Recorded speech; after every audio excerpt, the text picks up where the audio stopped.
Welcome to the Two Into You podcast, the show where we explore the difference between love that lifts you up and love that holds you back. We're your hosts, Madeline Campbell. And I'm Mary Hayes. In each episode, we'll unpack red flags, celebrate green flags, and help you spot when someone is too into you. Run by Women's Aid, the Two Into You campaign helps young people recognise when affection and romance crosses the line. Together, we're here to give you the tools to navigate relationships with confidence. Today, we're joined by Sarah Monaghan, who is the WeConsent manager at Dublin Rape Crisis Centre. WeConsent is a national programme to inform, educate and engage with all members of our society about consent.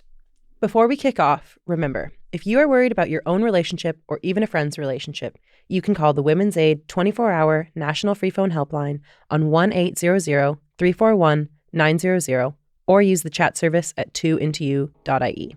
Both are free and completely confidential. Let's get started. Delighted to have you here today. So just to kick off, I'd love to know, what is your biggest green flag in a relationship? A great question. I think my biggest green flag is actually when your partner, and I suppose in particular, I'm thinking of if it's a male partner, they read women, they listen to women artists, they are proper fans of female actresses. That to me kind of says a lot of it's not just lip service in terms of how they support women and are interested in what women have to say and create and do in the world. Yeah, I think that's a really good one to look I've never heard that one before. Yeah, okay. Yeah, absolutely. Celebrating and uplifting female artists. Yeah. Okay, well, I'd love to know about the WeConsent campaign. It's part of the Dublin Rape Crisis Centre. So if you could tell us a little bit about the campaign and your role. Yeah, for sure. It operates in two halves in a way, which is represented in our mission, which is to heal the trauma and prevent the harm caused by sexual violence. So in terms of the first part, which is probably what we're best known for in the healing the trauma, we operate the national helpline, which is available for free, 24/7, 365 days a year. And anyone who's affected by sexual violence in any way can call that anytime. We also have one-to-one therapy available for people who have experienced either historic or more recent abuse. We run an accompaniment service, so we will accompany people to the sexual assault trauma units, to the guards and through the court system. And then I suppose on the more prevention side, which is where my work would sit, which is to prevent the harm. So that's where the WeConsent campaign sits. And WeConsent is just almost 2 years old now. We're coming up on our 2-year anniversary. And it is a national long-term campaign to educate and empower and engage with all members of society about consent. And I suppose it is our belief that in the long term, to reduce rates of sexual violence, we need to improve everyone's understanding and valuing of consent as the core principle for healthy relationships and for any sexual encounters, and should be completely commonplace as part of, the society we live in, but haven't always been. And we've always really struggled to talk about sex. And so as a result, struggled to talk about consent. So we're just all about talking. That's fantastic. And it's crazy that you're only 2 years old. Obviously, the Rape Crisis Centre has been around for a very long time, but you've done so much in 2 years. I see your content everywhere, which is fantastic because it's such a needed conversation, especially in Ireland. We've shied away from sex for a very long time, and it doesn't have to be this big, scary thing. It's about making people's lives better. Absolutely. So before we kind of dig into the real conversation around, consent and sexual interactions, could you explain very simply, what is consent? Yeah, absolutely. So consent is a mutual agreement between people. It's about each person being able to identify and express what they like and what they don't like and have that heard and respected.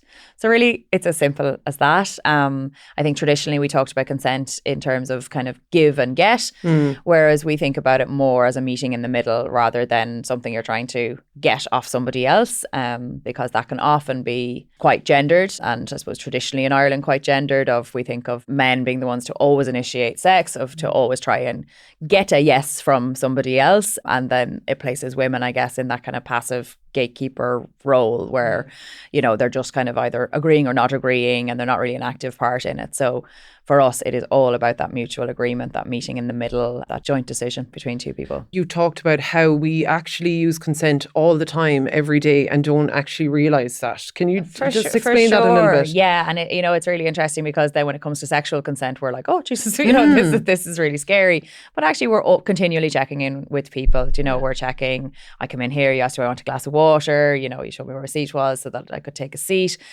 At no point were there things forced upon me that I didn't get the chance to answer on and decide what I wanted to do. And so we are checking in little ways and in bigger ways all day, every day. We're asking, where do you want to go for dinner? What do you want to watch this evening? It is all really just about communication and then listening to the answer, so that you're asking what works for you, hearing what they're saying, and then you're agreeing how you proceed. Yeah. It's as simple as that. But I think we definitely have a tendency to then freak out a bit when it comes to sex and think, oh, sexual consent is completely different. And in ways it is. It is nuanced, and it's so important, is where I suppose the difference is.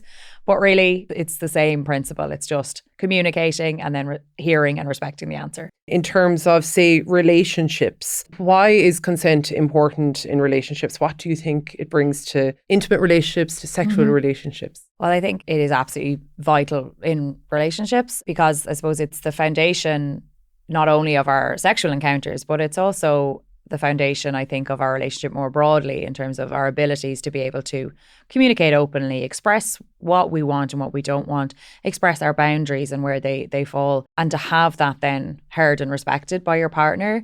Without that, you can't have a healthy, you know, relationship. You can't have a happy relationship. And so that then just follows through into the bedroom, I guess, into how you communicate with each other and how you prioritize the enjoyment of your partner. That a sexual encounter isn't about me. It's about thinking about what your partner likes and how you can meet that and how you can talk about that and how you can check in. That really, you should care about that. And if you don't care about that, then that's a problem. And that is, I think, quite a sign that maybe something isn't right if your partner doesn't seem to have any kind of concern whatsoever as to whether you're enjoying this and you're having a good time. Because look, at the end of the day, sex is fun. It's supposed to be fun. That's what it's about. It's about pleasure. And so consent really is the way to make that happen, is by doing those little check-ins with each other and saying, you know, do you like that? Or would you like to do something else? Or do you want more of that? Or will it keep going? Really, I think it's just fundamental for a healthy relationship because it extends both from the bedroom where, you know, where sex or wherever sex might happen in your house or outside of it. And then also to your relationship more as a whole. Absolutely. And it's interesting as well that consent, it's not just about yourself or the other person, it's about like you together.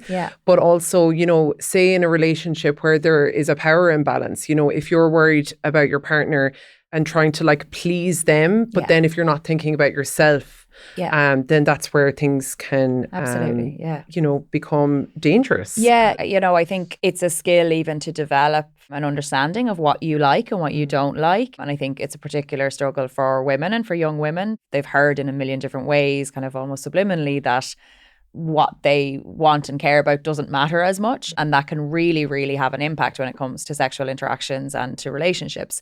And so it's vitally important that you are able to communicate what you want and you don't want, but in an environment where it's safe to do so. And so we talk a lot about, you know, meaningful consent, and that it isn't just about getting a yes, right? It is about what's behind that yes, okay? If you are saying yes because, well, you are fearful, you're suffering manipulation or coercion, or you think you're in danger or there is a threat of any kind, then that's not meaningful consent. That yes isn't a yes. But it can be way more subtle than that. So if you think that, oh, if I say no to sex, you know, my partner's going to sulk for the next 2 hours. Then that's not a yes. That's not a meaningful yes, because you're making that decision based on a negative repercussion that would happen. And I think those are the subtleties that maybe sometimes people don't think about as much, don't realize, that can easily creep into relationships when we're not communicating about consent and what we want. But there should be no negative repercussions to you expressing a yes or a no at any time. It has to be a real, freely given yes. We talk about, like sometimes we say, an enthusiastic yes.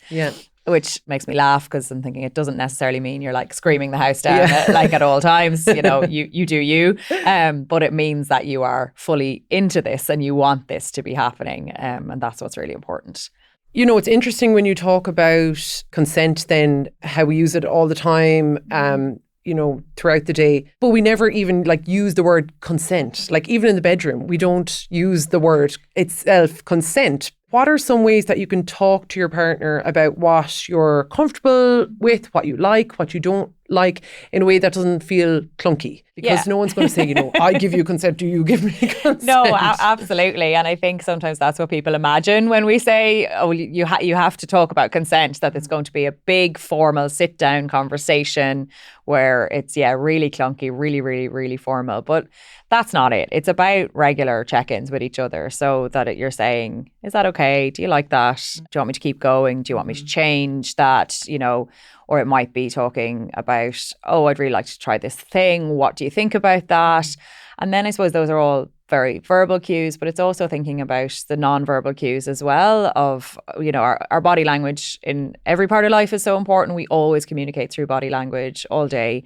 And it's the same in the bedroom. So it's thinking about, is the person responding? Are they physically leaning in? Are they smiling? You know, are they laughing? Are they showing signs that they are enjoying this? Or on the other side, are they not? You know, are they pulling away? Have they frozen? Have they not moved at all in a while? Or are they saying things like, I'm not sure about that? Or can we just stop for a minute? Or all of those, I suppose, are more so the cues around a lack of consent or around asking and communicating with their partner that they want to pause and just take a minute, take a breath and think about this, which is absolutely fine and is no harm whatsoever. I think sometimes we are in the habit of nearly treating sex like this race to just like get to the end, but actually taking a minute, taking a breath is absolutely fine. It's only prolonging the good time, you know, and ensuring that you're checking in with your partner about what they want and what they would enjoy.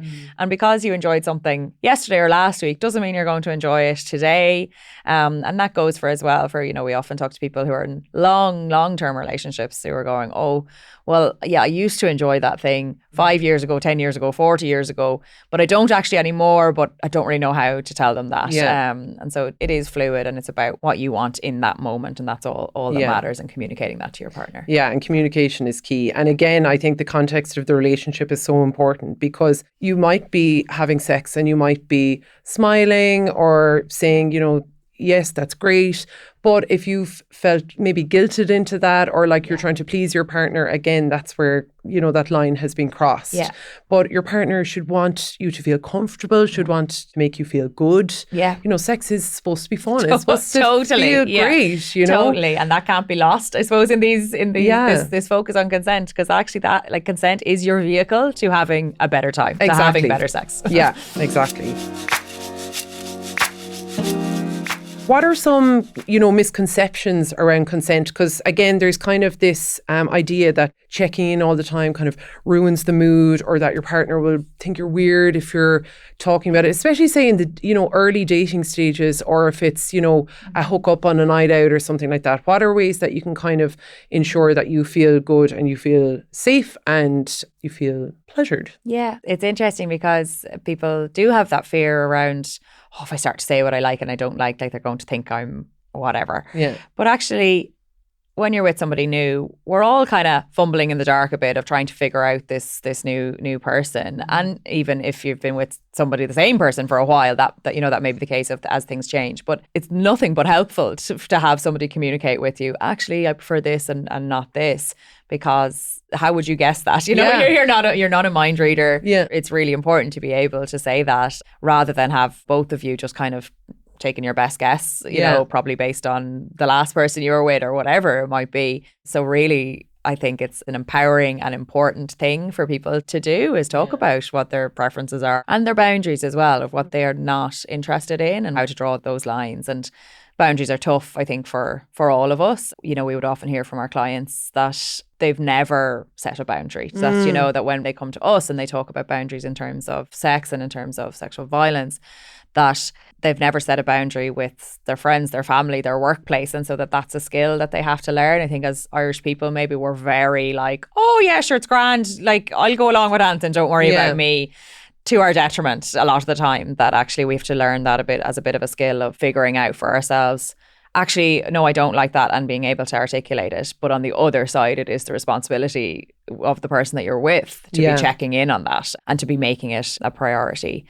And then in terms of misconceptions, maybe more broadly, I mean, I think unfortunately a lot of misconceptions around consent and around sexual violence, which is a lack of consent, centre really around blame and who we want to blame for sexual violence as a society. Like, before even saying any more, it's so important to remember that the only person to blame for any abuse, whether it's sexual violence or any other type of abuse, is the perpetrator of that abuse. That no matter what the survivor and victim, no matter where they were, no matter what they were doing, no matter who they were with, no matter what they were drinking, taking, it's irrelevant. You have a right to exist in the world without fear of experiencing sexual violence, and that right is protected by law. And that very quickly we as a society often try and shift that blame back where it does not belong. So a lot of, I think, the myths and misconceptions around consent and sexual violence veer that way of trying to find a way to shift that blame back on the person who's experienced it, which is wrong and not where that blame belongs.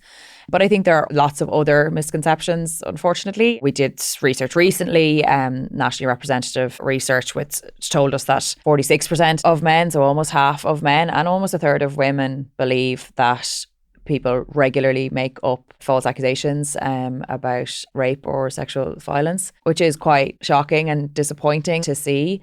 But it does just bring home for us how prevalent that is. And it is really borne true, I think, in survivor experience, because it is one of the main things that we will hear in terms of why people don't come forward, why they don't tell somebody else, is because they think they won't be believed. They think that people will think it's either their fault or that they are making it up, which from an informed position, from either a statistics or a lived experience, in our lived experience of working in the Dublin Rape Crisis Centre, is not the case when we see that 52% of women experience sexual violence and almost a third of men, and less than half of those will tell anyone in their life that this happened to them. Yeah. And then from there, less than 2% of that half will go to the police to report it. So you're talking about tiny numbers of people who will bring it to that place of reporting to the guards for all of these reasons, that they believe that they will not be believed.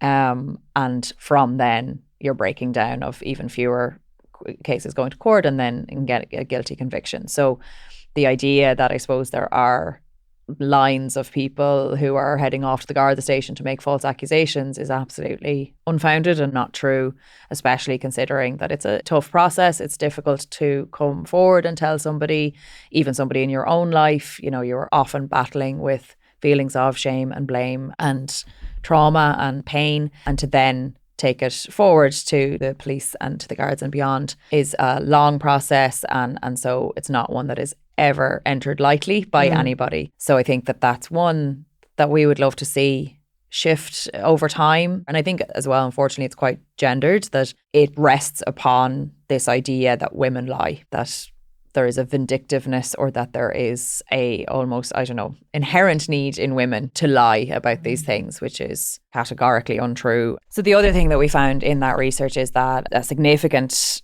minority of younger men in particular, those 18 to 24 age group, 29% of those believe that once you've consented, you can't change your mind. And that, I suppose, is just a worrying fundamental misunderstanding of consent. Consent has to be ongoing and it has to be specific to each act. So it is not the case that you consent at the beginning of an evening or the beginning of a sexual encounter and that's you in. You have the right, and it is protected by law, to change your mind at any time. And in the same vein, just because you go back to somebody's house with them or just because you kiss in the pub, that is what you are consenting to at that time, and only that. It does not mean that there's then automatic kind of implied consent for anything else that happens after that. It needs to be ongoing and specific to each act. Yeah. It's so interesting listening to you. My brain is literally on fire right now with how many questions I have for you. I would love to talk more about sexual violence and about boundaries. When somebody is thinking about an experience that they've had either recently or, in the past or even in a relationship, they might not know, okay, was that consensual? Was it not? Was it sexual abuse? Was it sexual violence? Yeah. So can you explain, really clearly, what is the definition of, say, sexual violence or Yes. sexual abuse? Yeah, absolutely. So sexual violence is any act which is non-consensual and causes harm. We've moved to, I think, a very positive place in how we think about this. There was a time where that was very narrowly defined in terms of physical force or maybe, restriction of movement, that kind of thing, which is very much sexual violence and a part of it. For instance, we saw in the latest CSO study on sexual violence, the national one run by the Central Statistics Office, that they are using what's called the Luxembourg guidelines, which defines sexual violence as any sexual act that causes harm to a person. So that covers everything from catcalling to sexual harassment, groping, stealthing, which is the removal of a condom without consent, right up and across to rape and sexual assault in the maybe more traditional way that we have thought about it. We've certainly had a problem, I think, of thinking about rape as very black and white. We have a very specific model in mind often, which is a stranger down an alleyway situation, and those happen, and they are sexual violence and they're awful.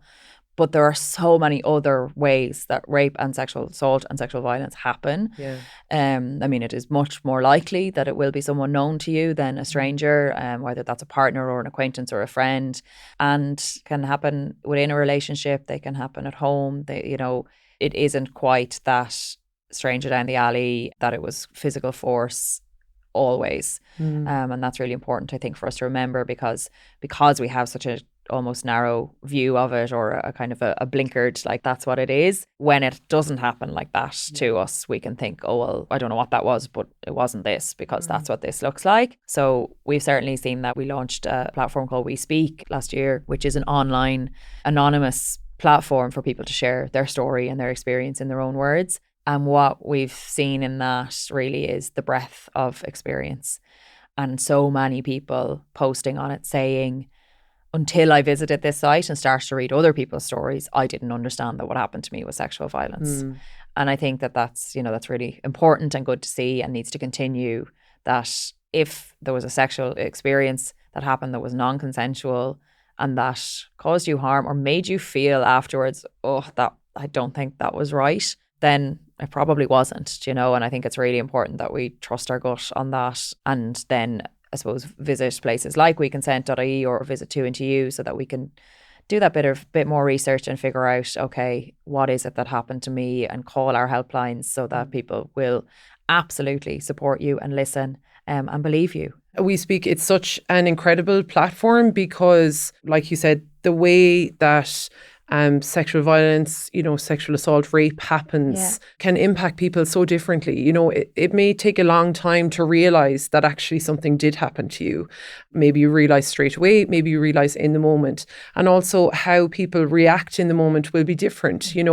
Like you said, we have this idea of it, being down a dark alley and, fighting off this big aggressive, guy or whatever. But very often there could be a freeze response. So somebody completely freezes and tenses up and does nothing. Or a fawn, these trauma responses where somebody just lays back and, inverted commas, lets it happen because that's what they need to do to keep themselves safe in the moment, even if they don't realize they're doing that. That's what their body is telling them to do. Absolutely. And that unfortunately can just layer so much blame and shame on top of what is already a very difficult experience that they are not to blame for. Because we're quite familiar with fight or flight, or we really got on board with that one. But as you say, things like fawn and freeze are less talked about, less well understood, and it is a very, very common normal trauma response to sexual violence to either freeze or fawn. I think it's important that we talk about that because yes, often we will hear people, will call our helpline and say, oh, maybe, because of that. And also people will talk about, I saw them again. I went on another date with them afterwards, or I stayed in the relationship. Very common, but none of that discounts the validity of what happened to you and the seriousness of it at all. These are all normal trauma responses. Even things like memory lapses are very common trauma responses that you may, and it's your mind and your body's way of protecting you, that you may kind of push it aside and pretty much forget it for a time until one day you don't and you remember it again. And all these things are just really, really important and should be, I suppose, better understood because they are just trauma responses. Yeah. Absolutely. And especially, in a relationship as well. Like, no one wants to think of their relationship in that way. So hard. But unfortunately, this does happen most commonly in our own bedrooms and, by people that we know, and there could be so much shame associated with that. And shame is one of the biggest things that holds people back from even, reaching out for support is one thing, but even recognizing it in themselves is a whole other thing. So I think for us to, believe people when they come forward about this will do so much towards combating shame and stigma around this in Ireland, because we do still have a long way to go, but WeConsent is such a huge part of helping, broaden that conversation. And then in terms of boundaries, I'd love to talk more a little bit about boundaries because, we talk a lot about like communicating your boundaries, but how do you know, first of all, like what your boundaries are? I think it involves a level of connectedness, I guess, with yourself, which we don't always have. Right? We've grown up in a country that really struggled to talk about sex. We didn't have a lot of formal education until quite recently with the new SPHE program, which is great, well overdue. And we also didn't have a lot of informal education. It wasn't like generation to generation that this kind of stuff was passed down in talking about sex and talking about relationships and what healthy relationships are. So you were kind of piecing it together based on anything you could find. So we all grew up on this idea of romance, that it was about somebody, often a man, pursuing a woman incessantly. Yeah. That at the beginning of the film, she has said, no, thank you. I do not want to go out with you. And he spends the next, 2 hours of the film harassing her and following her around and doing big romantic gestures and arriving on the lawn with the boombox and whatever it is. So that she then relents and says yes. And we all went, oh my God, I hope that happens to me someday. That's so lovely. So that didn't teach us very good things about boundaries. Yeah. It taught us that actually they're very malleable, and if somebody just kind of keeps at us, then we'll relent. And we should be grateful. Beyond grateful. Aren't we lucky? Like this is just, they like us so much that they have pursued us in this way. And obviously, within the 2 Into You campaign, you would talk about that in a big way. I think it's a kind of new thing for all of us to learn about boundaries a bit. I think the way that we can really practice them is to think about boundaries in all of our lives. So I think we've kind of, villainized is a very strong word, but like we've been very negative about boundaries always, that it's seen as a bad thing for you to be refusing anything, that you should just kind of go with it and make everyone else's needs and wants the priority over yours. I think about like very simple things in relationships. Like we were saying, it's easy to kind of get swept up in the romance of it all and the kind of honeymoon stage, but it can be simple things like, saying, look, I need a day to myself. Yes. Where I don't talk to anyone, I sit in my room and I doom scroll for hours and I, binge watch reality TV, and like that's what I know I need to do and I love to do. And like that can be a boundary, something so simple as that. Yeah, it's a great example. Yeah, absolutely.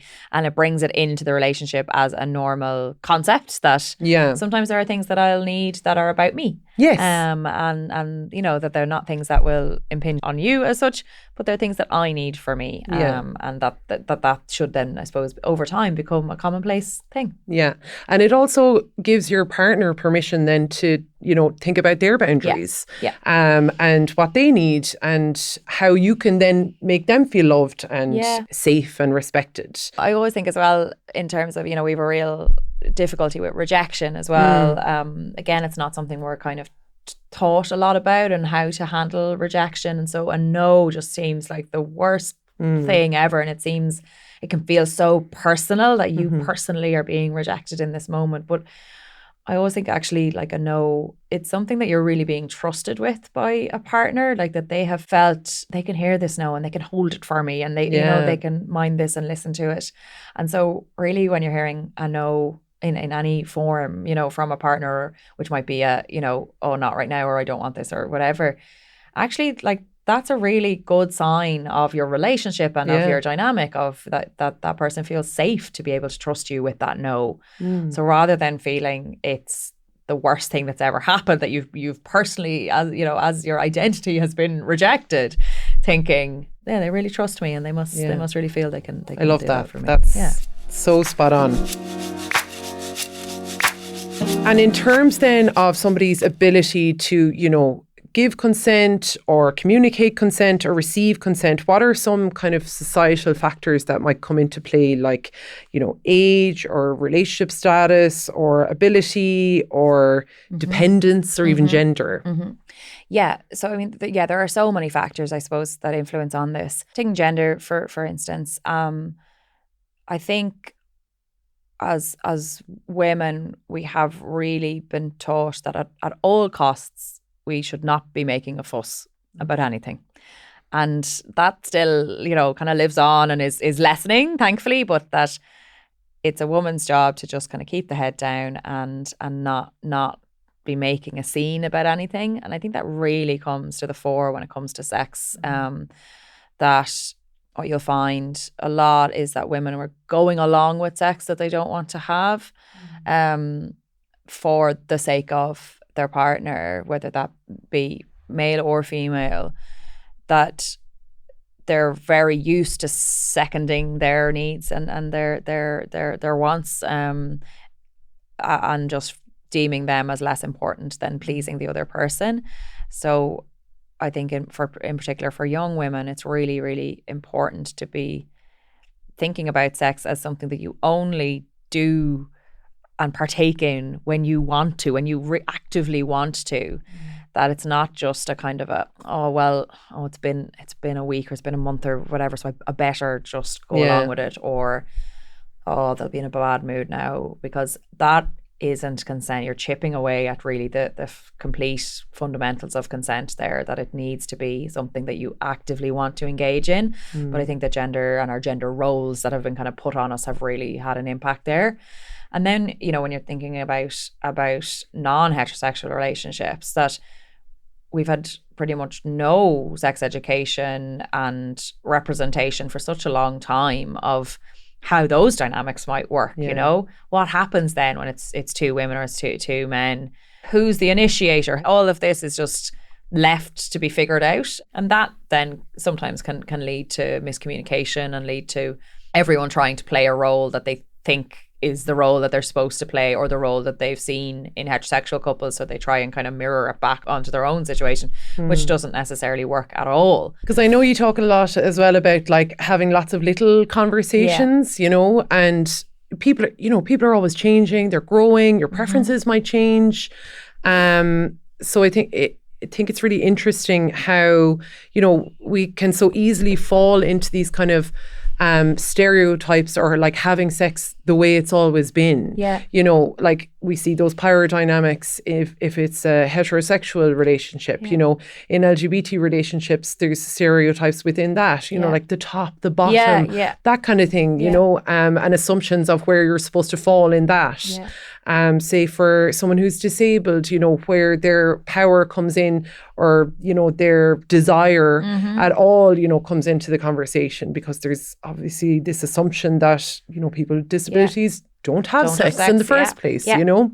But I think normalizing this and having more of those little conversations makes it less of that kind of big, scary conversation. It does. And I think we really can't underestimate all of our role in that, and how much power we actually have to have those little conversations that, yes, within our own relationships and our own like sexual interactions, it's just normalizing these conversations so that they're not this big like thing hanging over our heads. They're actually just an interesting part of life, because I mean, it's a pretty big part of life, our relationships and our sex lives. So Absolutely.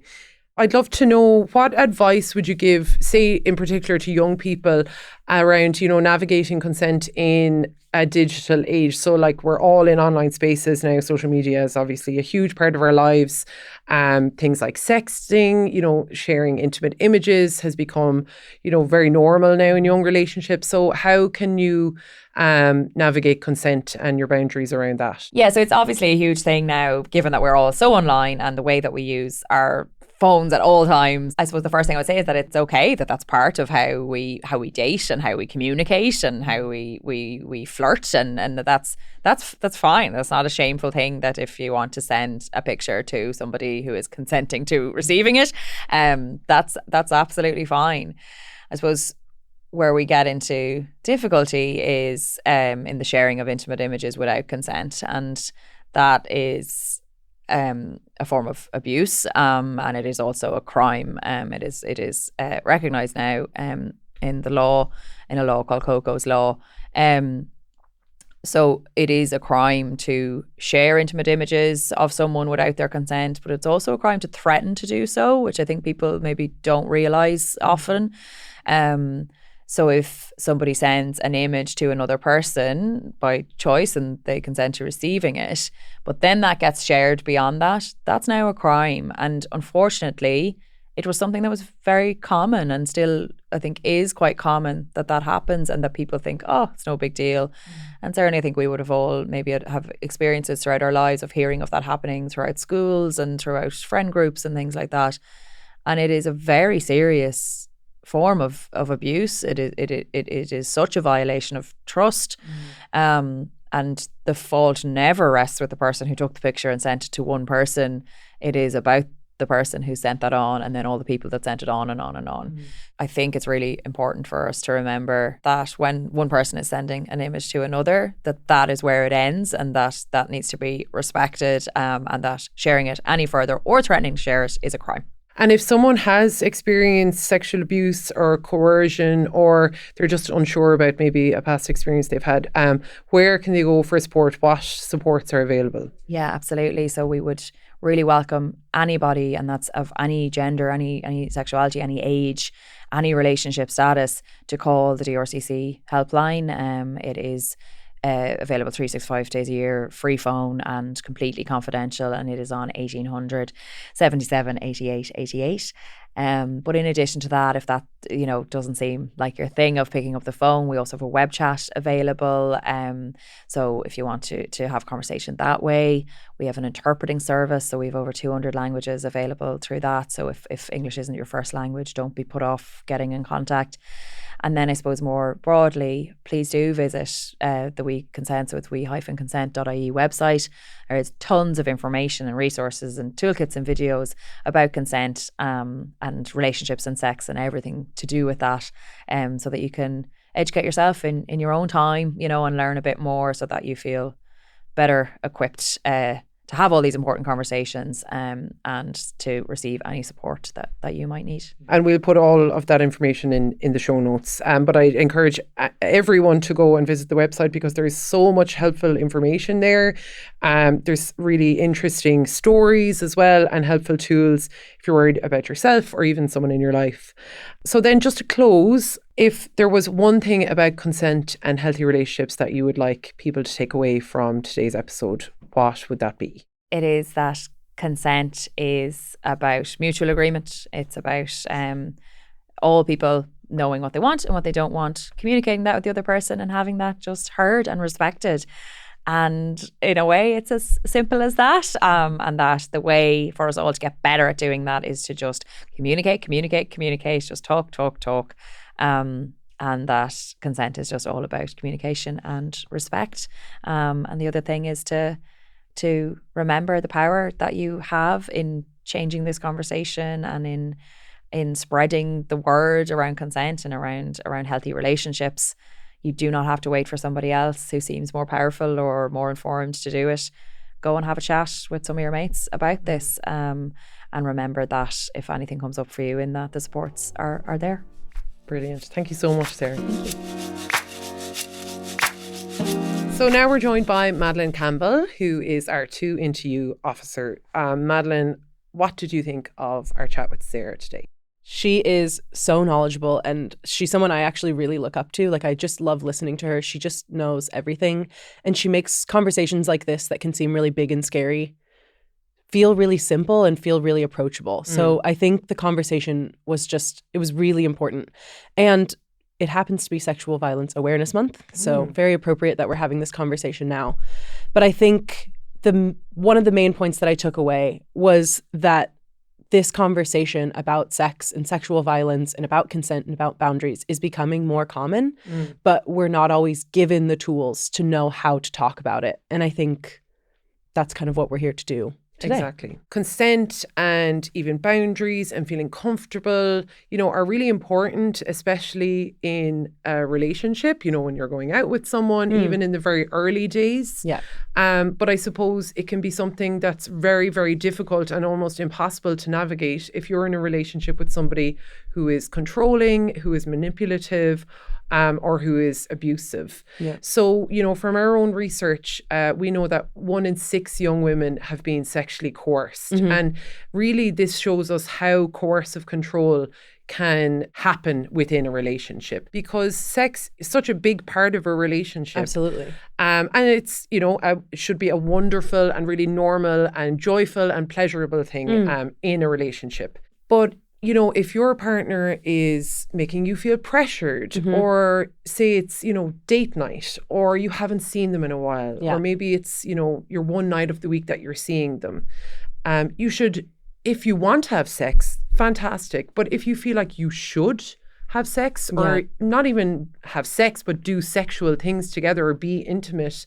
then that would be a sign that you don't feel safe, or that you don't feel respected in the relationship. And that it's not that meaningful yes that Sarah was talking about. That if you're feeling like you have to do something, that's not really that meaningful yes. You don't feel safe to say no, and you should feel safe to say no. Exactly. And you should also be able to, even before you get to that, like if it's early on in a relationship and you're setting those boundaries, like, hey, this is something I'm not really into, or like, this is something I'm super into.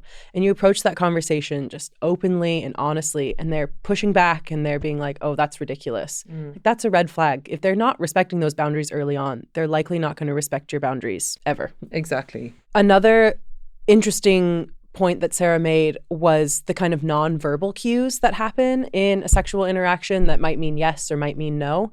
But something else that you both talked about was the freeze or fawn response. So what is that? Because that is a bodily response, but what does that mean for someone who might be in a violent or scary situation? Trauma, which is often associated with sexual violence, with intimate relationship abuse, with coercive control. Our body responds to trauma by things like fight, so, fighting back, maybe physical fight back or verbal fight back, flight, so leaving the situation. But these are often, not options for people in an abusive relationship, because of the repercussions that they will then feel by an abusive partner if they do things like that. So very often someone might respond to a trauma like sexual violence, or like sex that they're not in the mood for, or that they feel pressured into. They might respond to that through freeze or fawn. So freeze happens as a way for your body to protect itself from what's happening to it. So it's a survival mechanism.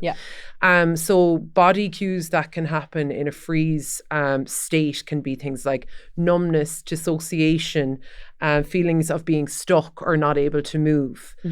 Fawn then is when your body will, abandon its own needs, and the person will, serve others to avoid danger. So you might find yourself just kind of laying there and say, giving in order to protect yourself and to appease your partner. And really, doing that is you trying to keep yourself safe. Absolutely. But then your partner may use that as a way to say, well, you didn't say no, you didn't push me off, you let it happen. But what that does is it, again, places the blame on you, and it's a mechanism that abusive people will use to shift the blame from themselves onto you. Yeah. And it can only lead to more of that shame and confusion, which is even more scary because you feel you've done something wrong. But really, your body and your mind were just trying to protect yourself in that moment. Exactly. So something that you talked about was sending intimate images, and it's something that we hear a lot about. So for some people, it's a normal part of their relationship. It's a consenting part of their relationship. But for a lot of people, it's not. It's something that they feel really uncomfortable with, and it's something that they feel pressured to do. So what can we tell young people who are kind of worried about navigating this space as part of a relationship? Yeah, it's definitely become really normalized now, like the sending and kind of receiving of nudes, especially on Snapchat. And it can, be dangerous. Like things can be screenshotted so easily now. But that is never your fault if someone shares or even threatens to share, intimate images or videos of you without your consent. That is now a crime. And it's taken very seriously now in Ireland, thanks to Coco's law. But I suppose within relationships, feeling that pressure or being coerced or even guilted into taking pictures or videos like that can be really frightening, especially when you're young. It can create a lot of pressure. It can also set the scene for maybe overstepping boundaries in other areas. Yeah. And we have to remember as well that intimacy what intimate is, it can be different for many people. So for one person, it could be a nude. For another person, it could be, dressing in lingerie. Yeah. But for someone else, it could be having a photo taken of them in a situation that maybe they're not supposed to be. Yeah. So say, for example, a young hijabi woman there's a photo taken of her without a headdress. Or for a young traveller woman, she's seen in a photo alongside other young men that she's not supposed to be in the company of. Yeah. And then that's used to shame her and is a way to guilt her and isolate her then from friends and family. Yeah, or blackmail her and say, well, if you don't do this next time, then I'm going to send this to your whoever. Exactly. So it's not to say, don't send or take images like this. It's, I suppose, to really be in touch with what feels right for you, what feels safe for you. And, getting to know yourself and your boundaries is such a big part of that. Because, especially at the start of a relationship, if things are moving fast and, it's kind of a quick decision over text, things can unfortunately turn sour. It is not your fault if they do, but it's really important to protect yourself, especially in the early dating stages. Absolutely. So to end our conversation, I know it was kind of a quick recap, but Sarah touched on so many things. So I think to just leave the listeners with some hopeful thoughts is first that this has become a more common conversation, and the more common it becomes, the less taboo and less shameful it will feel. And I think the thing that really stuck with me was that this is a big and serious conversation, but it's also a really simple one. It's all about communication and just being able to be open and honest with your partner and with your friends and whatever it is. And I suppose really, what this is trying to make consent sexy and trying to make it normal, because you're not going to be using the word consent. You're not going to be shaking hands in the bedroom saying, I consent to this. You might.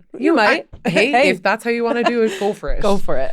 But I suppose it's just about making it a very normal and open and easy conversation. And a simple way to do that is to, first of all, think about it yourself. Yeah. Think about, what feels good for you, what feels safe for you, what feels pleasurable for you. Mm-hmm.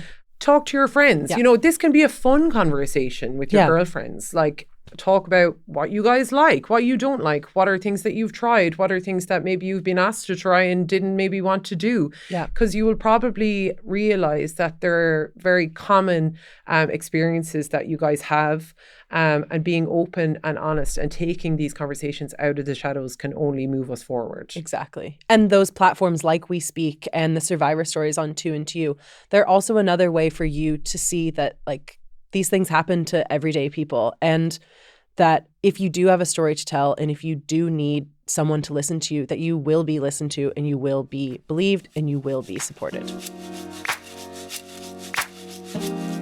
And if you're worried about your own relationship or even a friend's relationship, you can call the Women's Aid 24-hour national Freephone helpline on 1-800-341-900 or use the chat service at 2into2.ie. Both are free and completely confidential. Thank you so much for listening. Make sure you follow the Two Into You podcast wherever you get your podcasts. A new episode drops the first Monday of every month. See you next time.